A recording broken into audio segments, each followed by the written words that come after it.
kandila na to, minomolde po to, tapos nilalagyan po ng mitya, tapos po tinitimbang po, pinatutuyo muna, tapos tinitimbang, tapos pag po tuyo na, nilalagay po sa crispy. Tapos po, kung bibilangin po kung nakakailang kami sa isang araw po.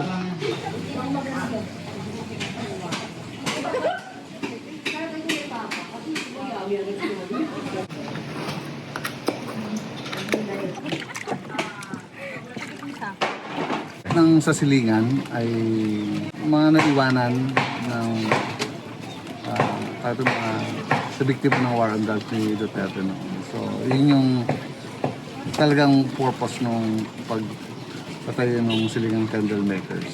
Nagpapasalamat po kami sa AGP, kay Brother Jun po, saka po sa mga iba pong member ng AGK family po, na kung si Duterte po talaga lahat ng gumawa yun sa pamilya namin, yung malaking tulong po. Salamat po. Mabuti, meron may mga nagsasalita ng mga police officers, pero yung mga ilang pagsasalita parang paghuhugas kamay walang pag-ako, walang pag-amin.